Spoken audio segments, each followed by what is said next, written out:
Bulletin में सबसे पहले बात करेंगे बहरे ओकियानूस में लापता आबदोज की तलाश में मजीद पेशरफ्त सामने आ गई है। सर्च ऑपरेशन में शरीक कनाडा के तैयारे को टाइटैनिक डूबने के मकाम पर आवाज़ों के सिग्नल मिले हैं।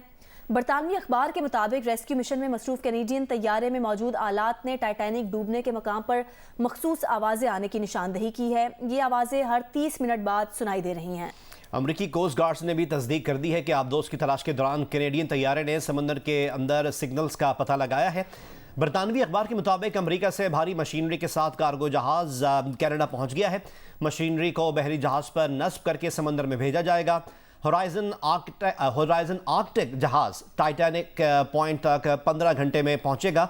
ऑक्सीजन कम होने के सबब इस कोशिश को रेस्क्यू की आखिरी कोशिश समझा जा रहा है। आबदोज में टाइटैनिक जहाज की बाकियात की सैर के लिए जाने वाले 5 अरकान में 2 पाकिस्तानी निजात मुसाफिर शहजादा दाऊद और उनके बेटे सुलेमान शामिल हैं।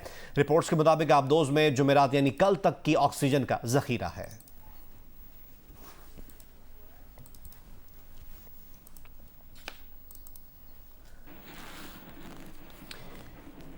और अब बात करते हैं यूनान कश्ती हादसे की, जिसमें गुजरावाला रीजन के लापता अफराद की तादाद बढ़कर 112 हो गई है। मुतासरा खानदानों के DNA सैंपल्स लिए जाने का काम आज भी जारी है। यूनान कश्ती सानई के बाद इंसानी स्मगलिंग में मुलव्वस किरदारों के गिर्द घेरा मजीद तंग हो रहा है। आज़ाद कश्मीर में गिरफ्तार 12 इंसानी स्मगलर्स की निशानदही पर मजीद छापे मारे जा रहे हैं। गुजरावाला डिवीजन में दर्ज मुकदमात की तादाद 31 हो गई है। गुजरावाला रीजन के लापता अफराद की तादाद 112 तक जा पहुंची है। मुतासरा फैमिलीज के DNA सैंपल्स लेने का अमल जारी है, जो पंजाब फोरेंसिक लेबॉर्ट्री और फिर यूनान भेजे जाएंगे। दूसरी तरफ हादसे के दर्ज मुकदमात की तादाद अब 31 हो चुकी है। 23 मुकदमात FIA थाना गुजरावाला और 8 मुकदमात गुजरात थाने में दर्ज किए गए हैं। इन कार्रवाइयों में अब तक 13 इंसानी स्मगलर्स को गिरफ्तार किया गया है। लापता अफराद में 2 का ताल्लुक फैसलाबाद से भी है। उधर मीरपुर आज़ाद कश्मीर डिवीजन में कश्ती हादसे में लापता अफराद में से 28 की निशानदही हो चुकी है। DIG खालिद महमूद चौहान के मुताबिक 28 लापता अफराद के अहल खाना के DNA के लिए नमूने लिए जा चुके हैं, जो लाहौर फोरेंसिक लेबॉर्ट्री भेजे गए हैं। लापता अफराद में से बेशतर का ताल्लुक जिला कोटली से है। डिवीजन भर से अब तक 12 अफराद को गिरफ्तार करके तहकीकात जारी हैं। डिवीजन में हादसे के बाद अब तक 1 मुकदमा दर्ज किया गया है। इन गिरफ्तार अफराद की निशानदही पर मजीद छापामार कार्रवाइयों का सिलसिला भी जारी है। और FIA anti human trafficking Gujranwala circle की बड़ी कार्रवाई सामने आई है। कश्ती हादसे में मुलव्वस मजीद 2 इंसानी स्मगलर्स को गिरफ्तार कर लिया गया है। तर्जुमान FIA के मुताबिक मुलजिमान ने कश्ती हादसे के एक मुतासरा शख्स को यूरोप भिजवाने के लिए 25 लाख रुपए हथियाए। गिरफ्तार इंसानी स्मगलर्स में मोहसिन जावेद और शराफत अली शामिल हैं। तर्जुमान का कहना है कि मुलजिमान को गुजरावाला से गिरफ्तार करके मुकदमा दर्ज कर लिया। गिरफ्तार इंसानी स्मगलर्स की निशानदही पर मजीद छापे मारे जा रहे हैं। DIG का कहना है कि मीरपुर आज़ाद कश्मीर डिवीजन में यूनान कश्ती हादसे के बाद अब तक 1 मुकदमा दर्ज किया गया है। खुईरट्टा पुलिस ने एक और मरकजी मुलजिम जिसका नाम राजा रऊफ बताया गया है, इसको गिरफ्तार कर लिया है। ये एक बताना है कमिश्नर मीरपुर का। उन्होंने मजीद कहा कि इंसानी स्मगलिंग में मुलव्वस गिरफ्तार मुलजमान की तादाद अब 13 हो गई है।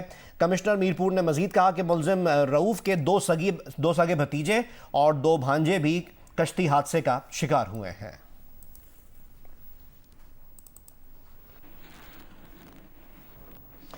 खबर एजेंसी के मुताबिक यूनान कश्ती हादसे के 9 मुलजिमान पर इंसानी स्मगलिंग का इल्ज़ाम आयद कर दिया गया है। मुबैना 9 इंसानी स्मगलर्स का रिमांड भी दे दिया गया है।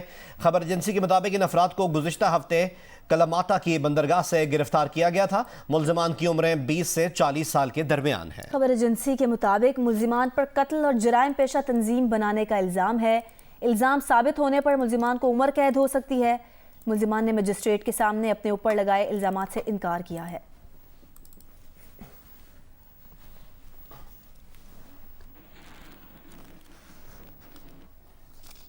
बुलेटिन में अब जिक्र करेंगे PTI के सदर परवेज इलाही जेल से रिहाई के बाद दोबारा गिरफ्तार कर लिए गए हैं। FIA ने परवेज इलाही को कैंप जेल के बाहर से गिरफ्तार किया है। तफसील हासिल करते हैं नुमाइंदा जियो न्यूज़ अदनान मलिक से। अदनान, अपडेट कीजिएगा। जी, PTI के प्रेसिडेंट जो है चौधरी परवेज इलाही, वो तो एक केस में नैब के पास पुलिस के पास ज़ेर हिरासत थे और उन्हें कैंप जेल में रखा गया था। कल उनकी एंटी करप्शन कोर्ट से उनकी बेल हो गई थी। जो एंटी करप्शन का मुकदमा था उनके खिलाफ पंजाब असेंबली में भर्तियों का, तो उसमें उनकी बेल हो गई थी, लेकिन उन्होंने मुचलके अभी तक जमा नहीं कराए थे। और उन्हें ये था कि चूंकि जो है उनके खिलाफ एक FIA भी मुकदमा दर्ज हो चुका था, उनका ये था कि अगर वो मुचलके जमा करवा देते हैं तो फिर उन्हें रोपकार उनकी जारी होगी और फिर उनकी रिहाई हो जाएगी और FIA उन्हें गिरफ्तार कर लेगी। इसलिए उन्होंने मुचलके जमा नहीं कराए, रोपकार उनकी नहीं आई। ताहम FIA ने एक मुकदमा जो उनके खिलाफ मनी लॉन्ड्रिंग का, उनके और मुनस भाई के खिलाफ, उसमें उन्हें आज सुबह हिरासत में ले लिया है और उनको गिरफ्तारी उनकी डाल दी गई है उस मुकदमे में, FIA के मुकदमे में। और अब उन्हें लेके जिला कचहरी में आए हुए हैं, जो जहाँ जुडिशल मजिस्ट्रेट हैं जो FIA को डील करते हैं, गुलाम मुर्तजा विर्क, उनकी अदालत में लेके आए हुए हैं। और अब वो जो है उन्हें कोर्ट में पेश कर दिया गया है, दोनों तरफ का मौक़िफ़ सुन लिया गया है। लेकिन मीनवाइल हाई कोर्ट में उन्होंने प्रोटेक्टिव बेल के लिए भी चोरी परेलाई के वकला ने अपील कर दी है। लिहाजा अब इस बात का इंतजार हो रहा है कि हाई कोर्ट से कोई फैसला आए तो फिर ये जुडिशल बहुत बहुत शुक्रिया अदनान, हम आपसे मजीद अपडेट्स हासिल करते रहेंगे। वज़ीर ख़जाना इसहाक डार से पाकिस्तान में अमरीकी सफ़ीर डोनाल्ड ब्लूम की मुलाकात हुई है। वज़ारत ख़जाना के मुताबिक वज़ीर ख़जाना इसहाक डार ने अमरीकी सफ़ीर से बाहमी दिलचस्पी के अमूर पर गुफ्तगू की है। मज़ीद क्या गुफ्तगू की गई, इस मुलाकात की क्या अहमियत है, जानते हैं नुमाइंदा जियो न्यूज़ अशरफ मलखम से। अशरफ, अपडेट कीजिएगा।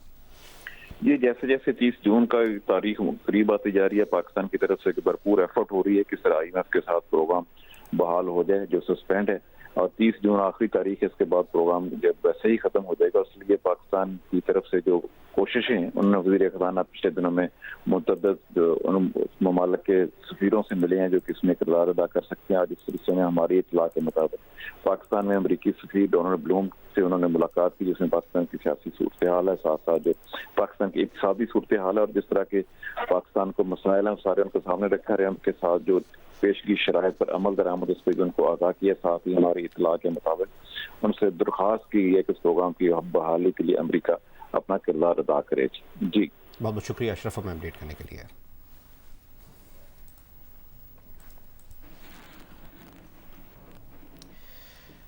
वज़ीर आज़म शहबाज शरीफ की ज़ेर सदारत यूनान गश्ती वाक़े पर इजलास हुआ है।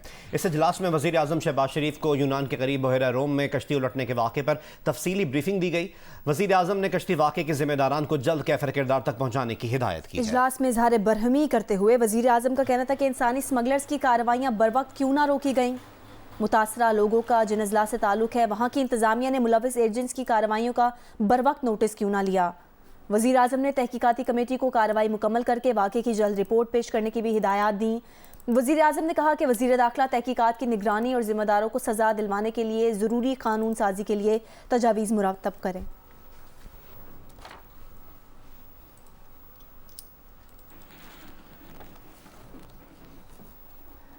वज़ीर आज़म शहबाज शरीफ दौरे फ्रांस के लिए रवाना हो गए हैं। मौसमियाती तब्दीली से मुतालिक कॉन्फ्रेंस में शरीक होंगे और मौसमियाती तब्दीली के मुज़र असरात से सबसे ज़्यादा मुतासर मुल्क के सरबराह के तौर पर खिताब करेंगे। वफाकी वज़रा और सीनियर हुकाम वज़ीर आज़म शहबाज शरीफ के हमरा रवाना हुए। वज़ीर आज़म दौरे फ्रांस में ग्लोबल फाइनेंसिंग पैक्ट के सरबराही इजलास में शिरकत करेंगे। वज़ीर आज़म पेरिस में आलमी रहनुमाओं से मुलाकातें भी करेंगे। एक बयान में वज़ीर आज़म ने कहा है कि आलमी मालियाती ढांचे में इस्लाहात तवील अरसे से अहम मुतालबा रहा है।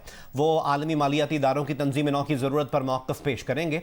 माहौलियाती तब्दीली, कुदरती आफात, बढ़ते कर्ज, तवानाई जैसे चैलेंजेस खतरे की घंटी है।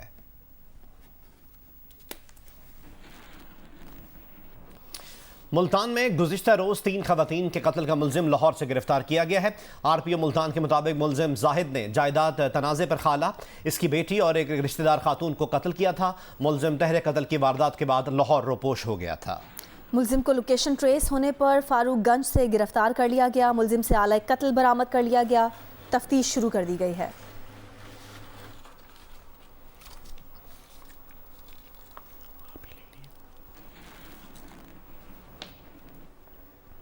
नीलम जहलम हाइड्रो पावर प्रोजेक्ट में फनी खराबी 1 साल बाद भी दूर ना हो सकी। ज़राए के मुताबिक 1 साल के दौरान नेशनल ग्रिड सस्ती बिजली के 5 अरब यूनिट से महरूम है। जवाद मलिक नुमाइंदा जियो न्यूज़ हमारे साथ हैं। जवाद, 1 साल हो गया इस फनी खराबी को, अब तक ठीक नहीं की जा सकी, क्या वजह है?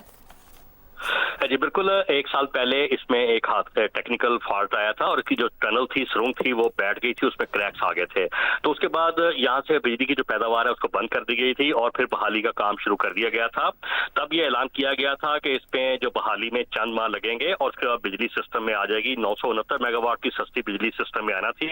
ये एक साल सिस्टम में ना आने की वजह से एक तो 5 अरब यूनिट्स का नुकसान हुआ और उसके बाद एक इस पे जो तखीर हुई, तखीरी हरबे इस्तेमाल किए गए, वो इस तरह से कि ना इससे जो जिम्मेदारान से उनका तयन किया गया, ना इस हवाले से इंश्योरेंस होनी थी, उस कंपनी का तयन किया गया।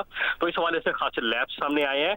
अब वज़ीर-ए-आज़म इसका सख्त नोटिस लिया है और तर्जुमान बाबड़ा से हमारी बात हुई थी। उनका ये कहना है कि जुलाई तक इस जो ये टनल है इसमें क्रैश को दूर करके बहाली का काम मुकम्मल करके सिस्टम में वापस ले आएंगे। सस्ती बिजली 969 मेगावाट जुलाई के आखिरी हफ्ते में सिस्टम में मिलना शुरू हो जाएगी और जो जिम्मेदारान है उस हवाले से भी उन्होंने कहा है कि इनका तयन कर दिया गया है और जल्द ये रिपोर्ट जो है कौम के सामने रख दी जाएगी। बहुत बहुत शुक्रिया जवाद हमें अपडेट करने के लिए। बिलावल भुट्टो की जानिब से अपने पास से हटाने के दावों पर नबील गबोल का मौक़िफ़ सामने आ गया है। वायरल वीडियो से मुतालिक नबील गबोल ने कहा है कि मेयर कराची की तकरीब हलफबरदारी में बिलावल भुट्टो ने खुशगवार अंदाज में उनसे मुलाकात की। उन्होंने लियारी में बिजली की तवील लोड शेडिंग पर बिलावल से खुसूसी दिलचस्पी लेने की दरख्वास्त की थी, जिस पर बिलावल ने उन्हें यकीन दहानी कराई और उसी वक्त वज़ीर आला सिंध को के इलेक्ट्रिक के CEO को बुलाने की हिदायत की। उन्होंने मजीद कहा कि MD सुई गैस को भी बुलाने की दरख्वास्त पर बिलावल भुट्टो ने कहा कि सारी बातें यहाँ नहीं होंगी, वो खुद मुलाकात करेंगे। नबील गबोल का ये भी कहना है कि अगर लोग समझते हैं कि इनकी बेइज्जती हुई है तो उन्हें कबूल है। मुखालफीन का काम ही साजिशें करना है। लियारी के अवाम के लिए हर जगह बात करेंगे।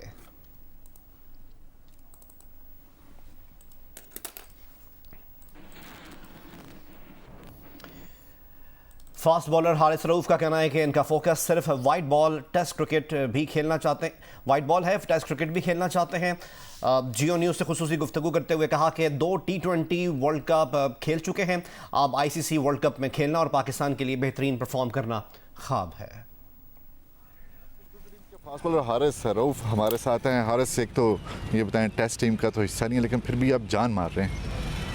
देखिए, जो कैंप बेसिकली लगा हुआ है और इससे काफ़ी कुछ फ़ायदा भी हो रहा है। लंबी बॉलिंग कर रहा हूँ, कंडीशन जो सी है वो थोड़ी सी हॉट है, बट ये है कि इससे आगे काफ़ी फ़ायदा होगा। जो वाइट बॉल क्रिकेट में मुझे ओबियसली बात है, जब आप रेड बॉल से बॉलिंग करते हो उससे आपकी जो कंसिस्टेंट लाइन ऑफ लेंथ है उस पर ज़्यादा काम होता है और वो कोशिश कर रहा हूँ कि उस जगह को अच्छे से अच्छे करने की कोशिश करूँ। थोड़ा सा ब्रेक मिली है क्रिकेट से और ये ज़रूरी भी थी मेरे लिए कि लास्ट कपल ऑफ मंथ्स काफ़ी क्रिकेट खेल रहा था और आगे काफ़ी जिस तरह पाकिस्तान के इवेंट्स आ रहे हैं, ICC के अंदर है, फिर एशिया कप है, तो बड़े इवेंट है और गोल्स उसी के लिए हैं कि यार वहाँ पे जाके अपना बेस्ट दूं। ड्रीम होता है कि यार वनडे का वर्ल्ड कप खेलूं और काफ़ी नाम है इसका।